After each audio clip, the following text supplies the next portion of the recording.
उत्तराखंड में बाईपोल्स संपन्न हो गए, लेकिन इन बाईपोल्स में मंगलौर में हिंसा देखने को मिली। लेकिन प्रशासन का कहना है कि कुछ छुटपुट घटनाओं के साथ बाईपोल्स जो हैं वो शांतिपूर्वक संपन्न हुए हैं। अगर इन उपचुनाव के आंकड़ों पर नजर डालें तो बद्रीनाथ में 15% वोटिंग परसेंटेज में गिरावट आई है और मंगलौर में 60.91% गिरावट आई है। इसको कैसे देखा जा रहा है विपक्ष के नजरिए से, इसके लिए हमारे साथ बातचीत के लिए मौजूद हैं उत्तराखंड के पूर्व मुख्यमंत्री और कांग्रेस के वरिष्ठ नेता हरीश रावत जी। उनसे बात करते हैं। सर, बहुत बहुत स्वागत है आपका आज तक पर। Thank you, thank you. Sir, चुनाव को कैसे देख रहे हैं आप? सर, प्रशासन कह रहा है कि छुटपुट घटना हुई, कुछ नहीं हुआ और चुनाव जो है शांतिपूर्वक संपन्न हो गए। ये छुटपुट घटनाएं हैं। मैंने अपनी आंखों से जो कुछ मंगलौर में देखा, लोकतंत्र लुट गया वहां। आपने लोगों के भावना को, लोगों के वोट डालने के अधिकार को रोकने की कोशिश की पुलिस के डंडों के बल से, और प्रशासनिक भय दिखा करके जो है ये छुटपुट चीजें हैं। ये संगठित तरीके से संगठित प्रयास है मतदाताओं की भावना का अपहरण करने का जो है। और इन लोगों ने जिस तरीके से बूथ कैप्चरिंग हुई, लिवरहेडी में बूथ कैप्चर की गई और पुलिस की मदद से की गई। संवेदनशील क्षेत्र घोषित कर रहे हैं, आप उसको बूथ घोषित कर रहे हैं। वहां पर प्रातः जो है, जब वोटिंग प्रारंभ हुई तो केवल दो जो उसके लोग थे, हमारे होमगार्ड के लोग थे। पुलिस गायब थी। और जब वहां फायरिंग हुई, लाठी चली, घायल हुए लोग, उन घायलों को अपनी जान हथेली में रख करके हमारे उम्मीदवार लेकर के आए, हॉस्पिटल में भर्ती करवाया। उस समय तक भी पुलिस गायब थी। जब चीजें वायरल होने लगी, तब उसके बाद जो है पुलिस वहां पहुंची। और उसके बाद पहुंचने के बाद उन्होंने एक काम किया कि जो दलित, पिछड़ा और मुस्लिम मतदाता वाला क्षेत्र था, वहां लाठियां भांज भांज करके उनको डराया ताकि वो वोट डालने ना आ सके। और जब मैंने उस गांव में जाकर के लोगों से प्रार्थना करने की सोची कि भाई जाइए अपना वोट का इस्तेमाल वो करिए, तो इन्होंने जो है मुझे अरेस्ट कर लिया, मुझे गिरफ्तार कर लिया। और इनको मालूम है, मैं जैसे मैं वहां पहुंचा 200 से ज्यादा लोग वहीं पर आ गए, अपने अपने कार्ड दिखा करके, ये मैं हूँ, अपनी उंगलियां दिखा रहे थे, कह रहे थे मैंने वोट नहीं डाला है और मेरा वोट वहां पड़ गया है। जब वो पड़ गया होगा क्योंकि दूसरे लोग डाल रहे हैं वहां, तो वहां बाहर के लोगों से आकर के डलवाए जा रहे हैं। ये आम हवा थी। लोगों को हमने बड़ी मुश्किल से पुलिस के साथ, फिर जब पुलिस मैं अड़ गया गांव में जाने के लिए, तब पुलिस ने एक समझौता किया मेरे साथ कि साहब हम आपको अरेस्ट करेंगे, आप जबरदस्ती गांव में मत घुसिए, लेकिन जो है हम इन मतदाताओं को लेकर के जा रहे हैं वहाँ, इनके वोट डलवाते हैं। पता नहीं कितने लोग पहुंच पाए क्योंकि पुलिस का आतंक था वहां। लोग गुंडों के आतंक से का मुकाबला करने को तैयार थे, लेकिन जो पुलिस का आतंक था उससे डरे हुए थे। हमारे लोगों को बूथों से निकाल करके बाहर लाया गया, जो एजेंटों को जो है उनको नहीं डालने दिया गया। कई वीडियोस वायरल हो रहे हैं, उसमें लाठीचार्ज कर रहे हैं जो वोट आ रहे हैं। क्या वोटर आईडी कार्ड को कोई पुलिसकर्मी चेक कर सकता है? तो फिर नहीं, इलेक्शन अधिकारी किस लिए? वो उस चेक करने के नाम पर डराया जा रहा था। और आप देखिए उसमें उन्हीं मतदाताओं को रोका जा रहा है जो संभावित तरीके से कांग्रेस को वोट डालने वाले लोग हैं।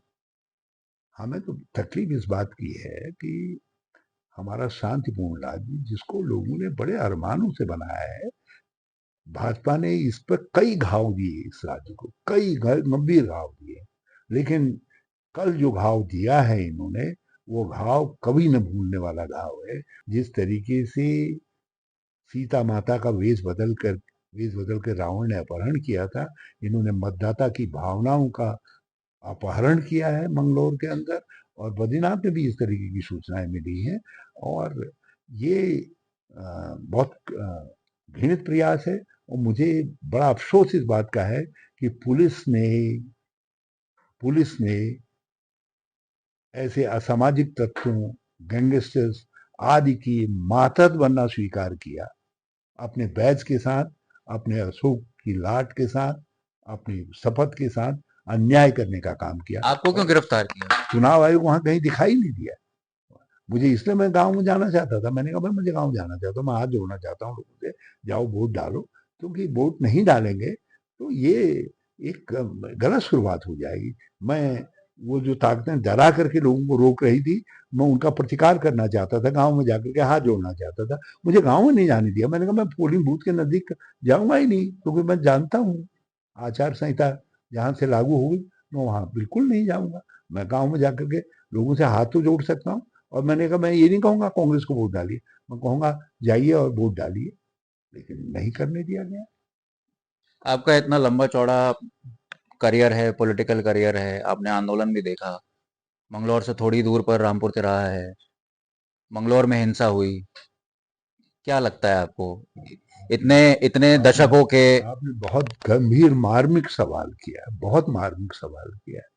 जहां हमारी माताओं बहनों क्या बलिदान नहीं दिया हमारे लोगों ने, सुप्रीम बलिदान का स्थल है रामपुर स्थल। और उससे लगे हुए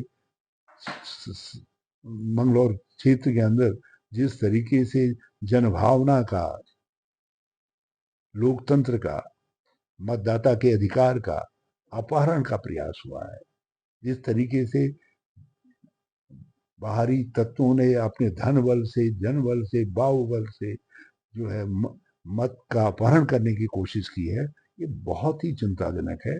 मुझे तो तकलीफ इस बात की है कि इस तरीके के लोगों ने अब हमारा क्षेत्र देख लिया है।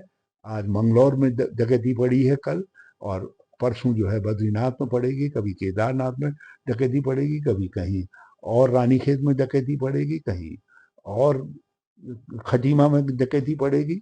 ये जो है बहुत गलत शुरुआत होगी। अब तो कोई भी आदमी कहेगा कि 10 एक करोड़ रुपए का इंतजाम करो और कुछ लोगों का इंतजाम करो, धन पिस्टल वाले वो वाले, और जा करके और किसी पार्टी का टिकट ले लो, जा करके अपहरण कर लो और जीत करके चले जाओ। मुझे मालूम पड़ा है कि उनसे कह दिया गया है एक पार्टी द्वारा कि जितना खर्च कर सकते हो करो, तुमको हम गंगा दे देंगे, गंगा को लूटने का अधिकार दे देंगे। तो ये तो हमारी ये बहुत बड़ा वोटों की एक अब आपने पिटाई चीज हो बताई। रही है। इससे गंगा के लूटने का भी रास्ता प्रशस्त कर दिया गया। बीजेपी उम्मीदवार पर पहले भी आरोप लग रहे थे कि वो एक भारी प्रत्याशी हैं, हरियाणा के विधायक रहे हैं। क्या कारण लगता है आपको, बीजेपी को क्या कोई उम्मीदवार नहीं मिला? ये तो भाजपा की सोच है और भाजपा के कार्यकर्ताओं की सोचने की बात है। मैं तो उनसे कहा, मैंने कहा यहाँ मेहनत तुम लोग कर रहे हो, एक गिद्दा आकर के तुम्हारी मेहनत को झपट करके ले जा रहा है। ये तो भाजपा के कार्यकर्ताओं को सोचना है, वह हमें कुछ नहीं कहना। हम बाहरी अंदर ही, हम तो सारे देश के वसुधैव कुटुंबकम वाले लोग हैं। तो हम, मेरा कोई ये मामला नहीं है कि कोई कहाँ का है। लेकिन मुझे मुझे इस बात का दुख है कि आप धन बल से, पशु बल से, बाहुबल से, डंडे के बल से, पिस्तल और उनके बल से मतदाता की भावना का अपहरण कर रहे हो। तो आज तुमने मंगलौर मंगलौर में किया, कल आप कहीं और करेंगे।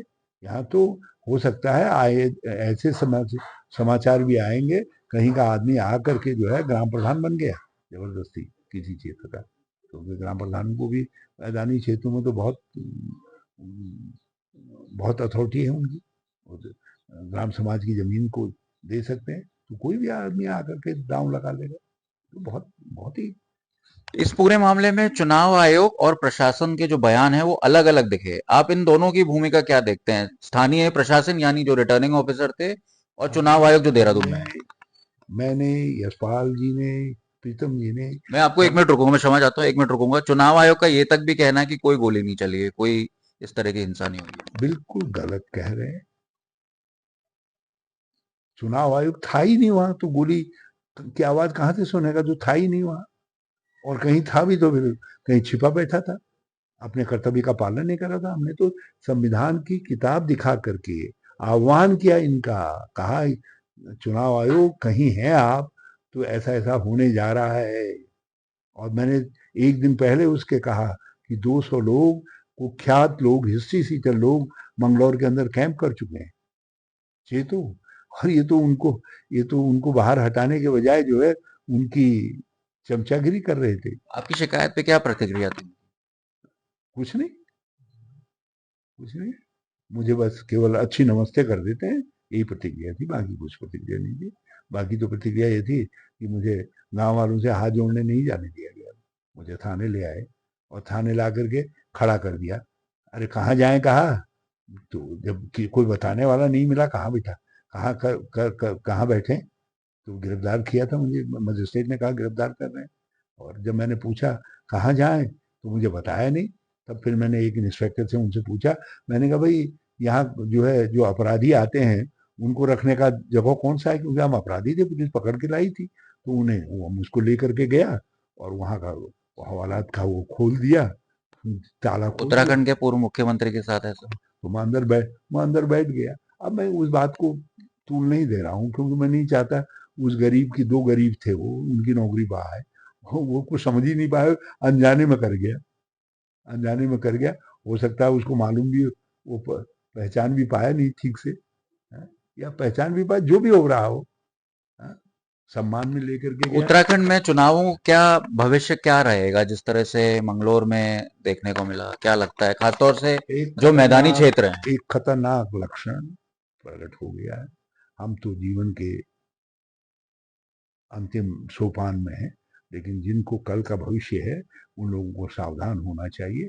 और भाजपा और आज की सरकार का इतिहास में लिखा जाना चाहिए कि ये थे जिन्होंने उत्तराखंड के अंदर लोकतंत्र के को समाप्त करने का कुछ षड्यंत्र रचा, और उनको दंडित करना चाहिए। पूर्व मुख्यमंत्री हरीश रावत जी ने मंगलोर में हुई हिंसा को लेकर गंभीर आरोप लगाए हैं। पुलिस की अभद्रता और जिस तरह से पूरा चुनाव आयोग का व्यवहार रहा उसको लेकर भी गंभीर आरोप लगाए हैं, और उनका कहना है कि जिस तरह से हिंसा हुई है मंगलोर में, ये हिंसा कभी नहीं देखी गई। रामपुर तिराहा कांड जो हुआ था उसके बाद ही ऐसी हिंसा देखने को मिली है, और इससे ये लगता है कि उत्तराखंड में जो भविष्य है वो बाहरी लोग जो है उसको टेक ओवर कर लेंगे।